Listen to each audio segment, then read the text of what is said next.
Really sure where he wanted to go with this. I'll just kind of introduce myself, and maybe we can do some quick introductions around the room, and hopefully by then he'll be here. If not, I can talk about the project, at least its genesis. So my name is NJ Unaka. Please call me NJ. I am a PhD candidate at the Architecture School at University of Wisconsin-Milwaukee, and I teach a few courses there. Keith is one of my most recent thesis students. Um, um, he experienced some difficulties with the chair of his committee because it was really operating very much on the theoretical level. When he came to me with this proposal, my thought was, okay, when can we build this? Because I really appreciated the way, what he had learned in the school, talking with several professors about how we can use architecture to engage community, and that he had in fact gone and spoken to the owner of the property that he had proposed his design project to be on, and met members of the community and spoken with members of the community who live there, who use the area, people who bike around the area, and would love to have a park and other sorts of activity. Another reason why this is of very great interest to me is that he talked about it in terms of not just engaging community and making the community space a much better community space, but engaging members of the community in doing that. So it's a participatory project, and furthermore, it uses what would normally be waste material, a lot of things that would be waste material, principally tires. I think the figure is something like 50 million tires get thrown away in this country every year. And so he had done several iterations of this proposal of a way of using this. And he has, in fact, several ideas about using it. The main one has to do with laying down a path. And laying down a path, bike trail, that will go through the middle of this park on Brian's land in a way that will connect the beer line to who knows how this winter's going to be? Trail. You might not have snow until January. And possibly even the trail that is in Ozaukee County. So it has great potential, and we think that it could be, I guess the thing that determines how good it is how much people show interest, people in the community, people in the nearby communities, to the south and to the north. What we have found is that everyone we have introduced this idea to has completely loved it. I mean, some people have had caveats and they were like, okay, how you can do this, how you can do that. I was amazed. I knew that when we spoke with Alderman Kovac that he would be supportive. So I did. When we went in to see Alderwoman Cogs, Keith started talking a lot of the theory again, and she looked like she was falling asleep. And I was very concerned, and I kept trying to sort of bring him back to what this means for the community. What's the actual practical thing it's going to do? And at the end of it, she turned around and said, here's how I can help you with this. It completely blew me away. And so this has been my experience working on this project thus far with Keith. And very excited. One of the reasons why Keith is running a little bit late is he's a bit of a perfectionist, for those of you who know him. And he wants to get the presentation just so. But I believe that once he talks to you about it, just on a personal basis, you will see what many of the people, I believe, who are in the room here who came to support this have also seen in this idea. One of the ways the efficacy of this idea was demonstrated was in the recent River West 24, where it was one of the posts, and we actually engaged people who were in the ride in creating this material out of the waste material. So what people did was they came, you take a tire, which on this site and on many sites around the city are abandoned. You cut the sidewall off. Now you just have the tread. You take that tread and you cut it on across the other direction, and you can now lay it flat. Now that it's laid flat, you have about a 6 foot long by 6 inch wide piece of rubber. What we do then is we split it down the middle the long way, fold it up on its side. The reason we do that is that once you cut the sidewalls off, you don't have wires poking out anymore, but you still do have that on the inside part. So that's the side we put down.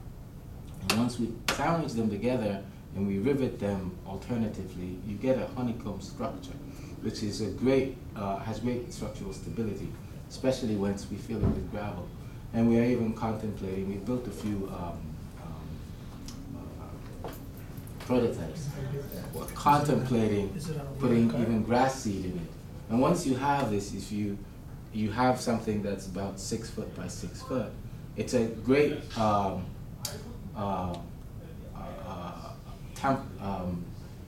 template for just kind of repeating, and a module, that's the word I was looking for, for repeating for, say, the bike trail. And if one gets damaged, we just take it out, fix it, replace it with another. There's also potential for this to be used in something like a retaining wall. There are applications where things have been built like this. Typically, the manufactured ones use metal, and it's highly fabricated. But we think that this would work also in this case. We could use it in instances where you could create, say, an amphitheater type space and use it to provide help for grading. So we believe that this material has many potential applications, and that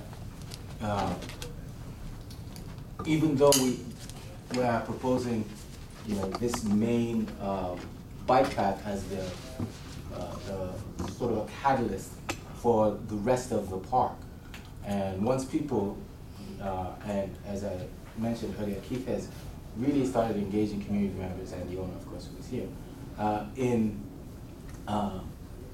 taking ownership of the site and doing these things. More ideas will come out. We already have some preliminary ideas, and Keith will talk about those a little bit more, but other things, so that it spots along this long, sort of narrow park, different things could happen, folies or event spaces. So we're very optimistic about this. And, we realize that there are probably practical challenges, as they always are. And so this is why we're coming to you today.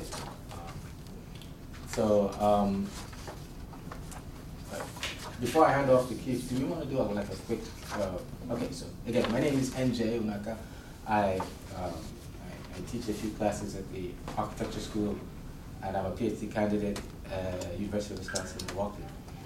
And Keith and I have been working on this for a long time since he brought it to my attention. I'm very excited and honored to be here to participate in this. My name is Steve Roche. I run a website, MKEBK. It's just a bicycle advocacy and resource website in town. And also work for a Safe Routes to School program that teaches a bunch of MTS students bicycle safety around the city. I'm employed under the Bicycle Federation of Wisconsin. My name is Chris Grant. I'm with Riverworks Development Corporation in the 2 Riverworks Business Improvement Districts, and this piece of property runs right through mid-25. Good afternoon. My name is Brian Monroe. I'm happy to be here. I'm the property owner of a portion of what Keith's talking about. It's our abandoned railroad right-of-way that we purchased in 2007. Had the tracks recycled, the ties recycled, and now we are holding on to a section between Keith and Capitol that would be utilized for the Beer Line Nature Trail extension. My name is Dave Schlabowski. I'm the Communications Director with the Wisconsin Bike Ped. I'm Jan Christensen. I'm a community organizer in River West and editor of the River West Currents. Hi, my name is Mike Lawher, and I'm from the City of Milwaukee's Department of Public Works. I'm our coordination manager. And I'm Jeff Polensky. I'm the city engineer, and I just want to, I guess, welcome all of you. Certainly happy to have you all here talking about your project and the initiative that you have. Apologize for I had a little bit of a mix-up with the room downstairs, but this should be sufficient enough for all of us, and certainly look forward to hearing a little bit more. I'm Mary Beth Driscoll. I'm with Groundwork Milwaukee. We've partnered with Riverworks before on the Beer Line Trail, and we're hoping to work with Keith and the city again to enhance the area. I'm Nick DeMarsh. I work at Garden, coordinated by Jan, in conjunction with Mary Beth to help young people start their own entrepreneurial farm enterprises. This year was our first pilot year. Joe Cott, and I also work with Jan and together with Nick with one of our largest community gardens in Milwaukee here. It's at Coburn Park, and I'm heading up organizing for the activities over here. Jason Anderson, carpenter by trade. Very new to this organization with what they have in mind. Just here to learn and see what I can do to help with thought and the process. Same here. I'm Willie Fields. I'm a retired contractor, and I just recently got involved with Be In Tween, and I'm an avid supporter and a bike enthusiast, and hopefully we'll do some documenting of the process here. Keith Hayes, thanks for your patience. So the reason that I called this meeting is onefold. It's to see if we can make this project happen. As there are a lot of limitations, as there are a lot of roles involved, a lot of experience that I don't have, I'm hoping to use this meeting as a sort of meeting of the minds. So I'll give you a brief history for those of you who aren't entirely familiar with my organization, Be In Tween, and then I'll just introduce the project, how we ran into it, how we met Brian, and where we're at today. So Be In Tween is a social and a spatial organization. It started a little bit in jest to the social networks that were sort of taking over our daily lives, and saying that we want to be one part spatial to one part social. So you shouldn't stay in your house all day. We could be much more productive this way.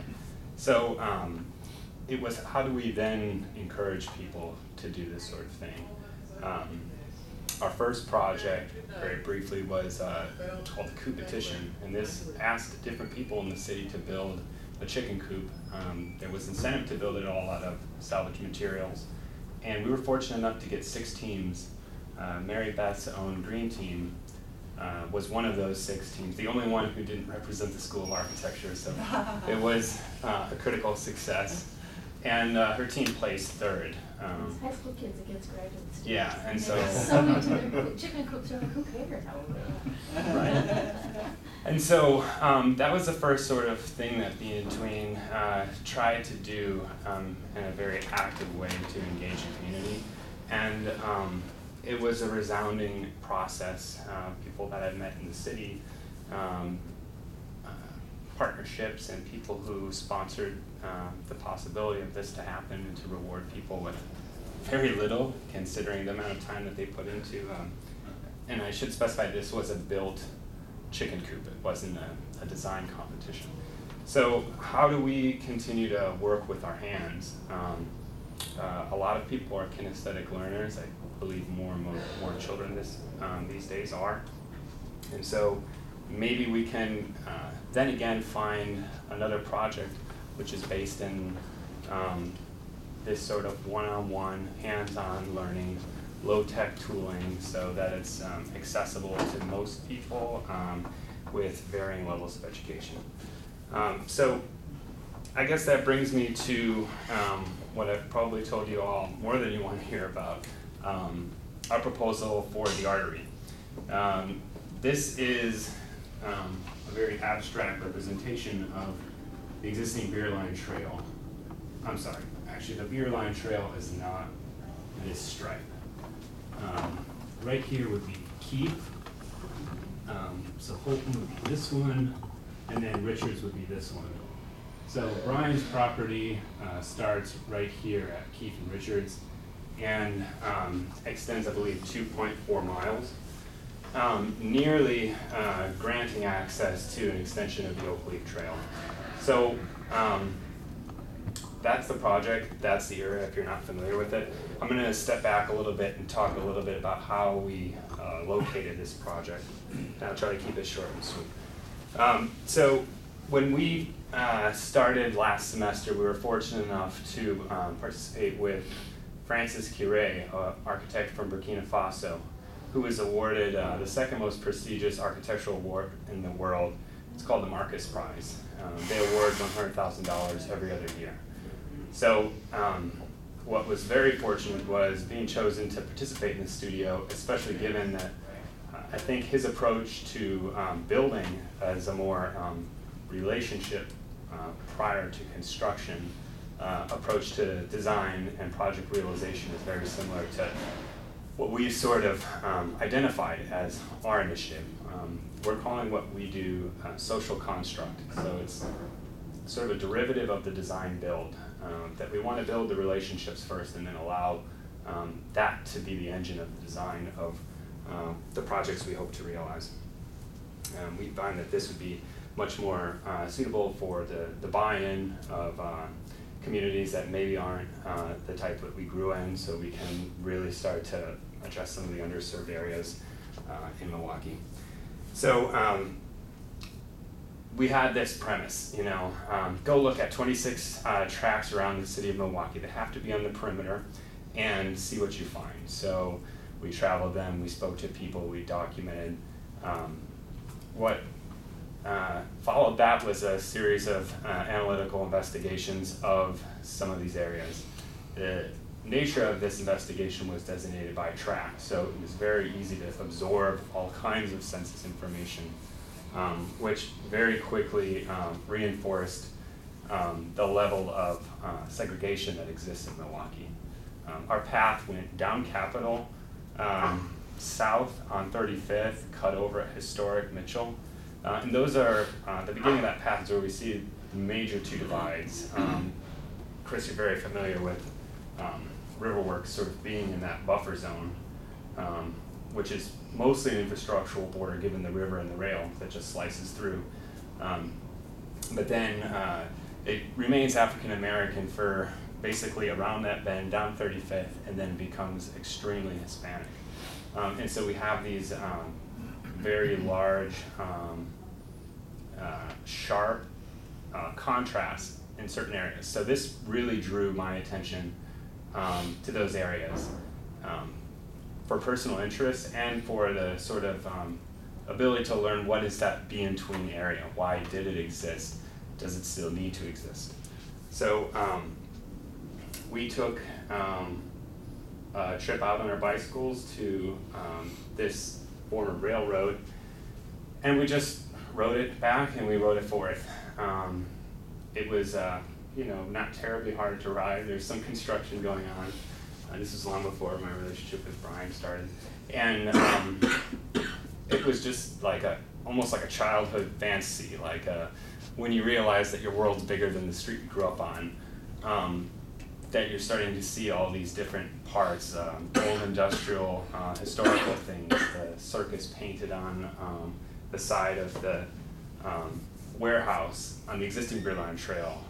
So you start to learn about these things that people my age never would really have the opportunity unless they sort of go out there. So we sort of dwelled on that and said, I think this is a great place to do something. Now what do?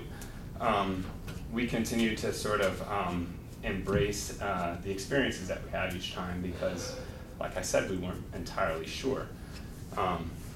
This is really a great sort of example set by Francis that it's you'll know when you know. And it sounds very casual. I think his life motto is play seriously. But you'll know when you know. And when you do, that's when it's time to play seriously. So we went back and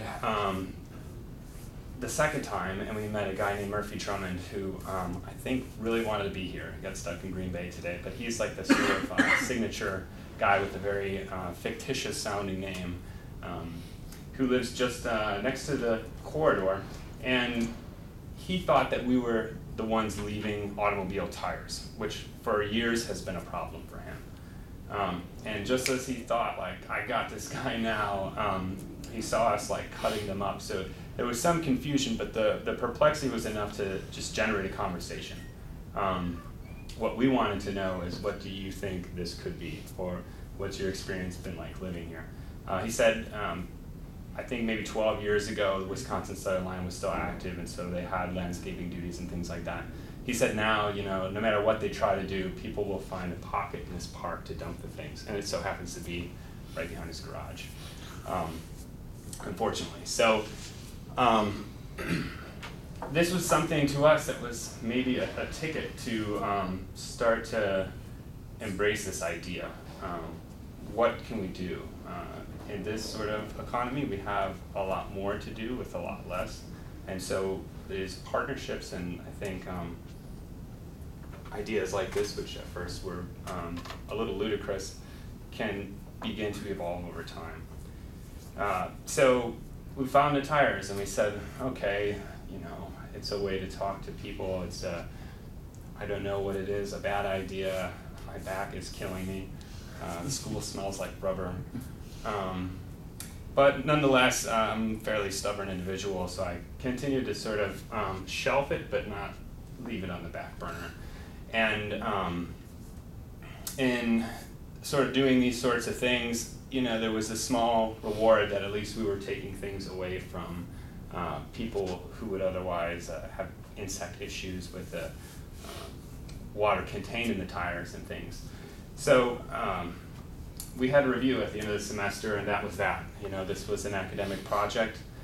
Shortly prior to then, I had been fortunate enough to get some information and realize that this property was privately owned. To which my advisor said, well, that's a lot better than trying to work with a rail company, so we'll start there. So I was in touch with Brian. Brian indeed told me that he had purchased the property a few years back, and that the ties and the rails were already removed. So we thought, okay, how do you connect a segregated Milwaukee, of which this portion is very segregated? Physically, you give them a path. There kind of already exists a footpath there. So is this project critical or not? Again, we sort of went back to the tires and said, hey, we're feeling good about what we're doing. And maybe something will come of this. So the project sort of billowed out over the summertime, and we started to go back to what worked for us best in the beginning, which was this sort of artful endeavor to represent what we found. Like, for example, the other thing we found was televisions. I don't think you can do much with televisions, but we were able to represent the industrial buildings along the corridor. Actually, that acrylic was also sandblasted and found on that corridor. So can we make art do work for ourselves? Can we generate conversations which will hopefully lead to relationships, which will hopefully lead to partnerships and meetings like this?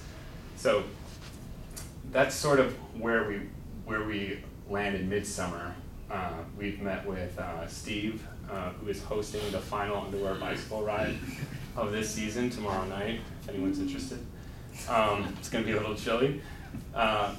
And we've partnered with Mary Beth, kind of seconding on that first relationship we had developed as part of the competition. And we're very fortunate enough to be awarded a grant from the Youth Council.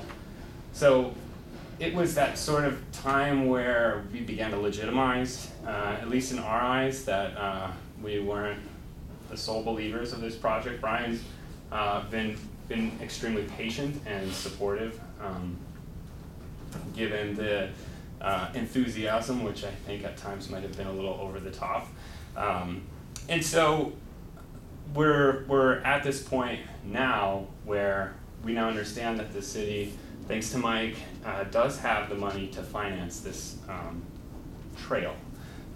What we think the artery can be, in other words, its namesake has a double entendre. It can both be the sort of artery from which amenities can flow off like veins into these neighboring communities. It can first and foremost be the sort of edible landscapes that we know how to do in the city of Milwaukee and have several organizations, including Nix and some larger ones. So we could continue to sing about what we do best, I think in the eyes of other cities as far as being a progressive city. I don't really know how to farm. I'm not a terribly healthy eater, I'll say that. But I love the idea of how relationships are established because of this. And they cross cultural lines, they cross social, economic boundaries. And I think that's something I share in common with those people who are doing pop-up gardens and things like that. So what I'd like to sort of see happen is for this to sort of become the access to those gardens. I think Brian's total property is 28 acres. So that's not to say that Brian will say, meeting adjourned, it's yours, go farm it. It is to say that there is 28 acres of space which is no longer used by rail, and it's, I can't say this for sure, but a lot of it's gridlocked because there's no street access to these areas. So it would provide a very safe and traversable path for which bicycle commuters could go. Those who farm there could access their food without using a vehicle. And then we have 100 feet. If the city was to buy this, what could that 100 feet be? Surely a lot of it can be used for garden plots, but we've come up with a lot of feedback in terms of these different relationships that we've built. One momentarily, which is now gone, was the development of a bicycle polo court. There's one in Washington Heights, but we had two teams make the World Championships in Switzerland this year, and they're getting old, so we need to develop a farm system. US Corrugated was very entertaining of this concept to reuse part of their extra parking space. However, you know, when liability comes to mind, a lot of those good ideas shrivel very quickly. So another thing that we were specifically led to do by my professor, although I found more tactile enjoyment in following this tire idea, was to sort of make the awareness of this sort of stepping along this path visible in some way, to talk about how these areas change in density, how they change in ethnicity, and just to sort of be a chronological marker for where we started, and then see if this was to change anything, maybe say years down the road. So that not me. Impractical. That project also is conceived of with materials that are bad to purchase but equally as hard to reduce, which is PVC pipes. So what it essentially does is it takes a logarithm that was developed by the New York Times and plots every 50 person ethnicity at the centroid of where they all live. So it gives you a incredibly analytical way to look at both density and ethnicity. So we also have ideas to sort of at once create illumination along a path which is at this point not terribly safe with no immediate outlets, but also to provide a sort of statement. Maybe it's slightly subversive, but it's also a sort of historical thing that we hope can identify, like I said, where we are at today and then where we hope this will take us. I think that about